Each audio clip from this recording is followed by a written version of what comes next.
యుద్ధం అంటే రెండు దేశాల మధ్య జరిగే సంఘర్షణ అని చెబుతుంది చరిత్ర. అది అర్ధసత్యం.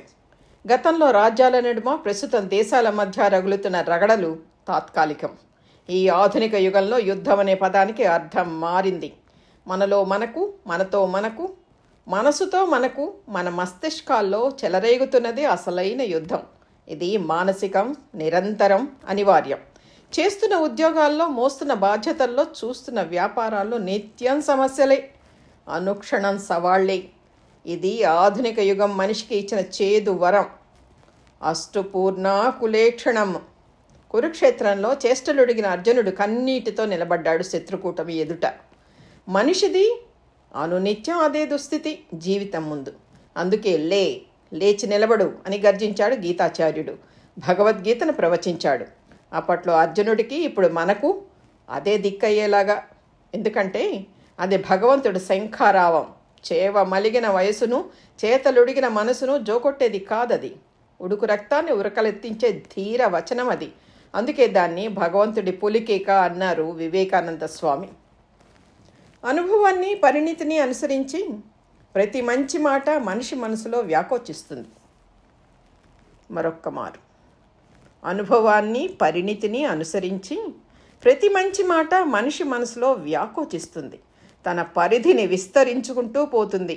ఆ లక్షణాన్ని రాజశేఖర చరిత్రలో వ్యాకోచ వచో విలాసం అన్నారు మాదయ్య గారి మల్లన. గీతలో ప్రతి అక్షరానికి ఆ లక్షణం ఉంది. యుగావసరాలను బట్టి అది తనను తాను పెంచుకుంటుంది. కాబట్టి భగవద్గీత అంటే పూజా మందిరంలో దాచిపెట్టే పాత పుస్తకం కాదు. అది అన్ని యుగాలకి అద్భుతంగా అన్వయించే శాశ్వత ధర్మ గోప్త కర్తవ్యోపదేశం, జగద్గురు అందించిన సందేశం. ఈ విషయాన్ని మనకన్నా పాశ్చాత్య వ్యక్తిత్వ వికాస నిపుణులు మరింత స్పష్టంగా గుర్తించారు. గీతను కర్తవ్య ధర్మోపదేశంగా సూత్రీకరించారు. ఘర్షణ లేని భావావేశ సంయమన స్థితి.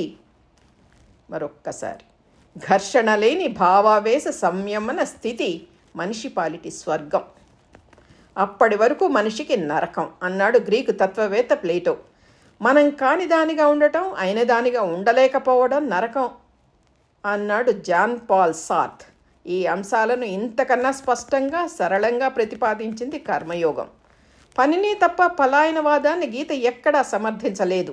నేర్పుగా ఎలా నిర్వహించాలో చెప్పింది. కర్తవ్య నిర్వహణలో జీవన కళను రంగరించింది. అందుకే బహుళజాతి సంస్థల శిక్షణ తరగతుల్లో గీత నిత్య పాఠ్యగ్రంథం అయింది. కురు మహాసైన్యాన్ని చూసి కిరీటి కలవరపడింది పిరికితనంతో కాదు, చంపడమా మానడమా అనే ధర్మ సంకటంతో.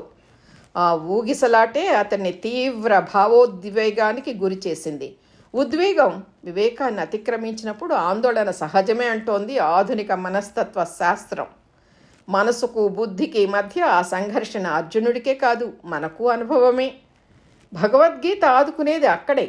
అందుకే గీతాచార్యుడిని పాశ్చాత్యులు దేవుడిగా కన్నా స్ఫూర్తి ప్రదాతగా, ప్రేరణకర్తగా, వ్యక్తిత్వ వికాస నిపుణుడిగా అధ్యయనం చేస్తున్నారు. ఆ ఆధునిక దృక్పథంలోంచి గీతను ఆవిష్కరిస్తున్నారు. పవిత్ర గ్రంథం అనుకుంటూ మనం కళ్ళకు అద్దుకుంటుంటే పాఠ్యపుస్తకంలా భావిస్తూ వారి గుండెలకు హత్తుకుంటున్నారు.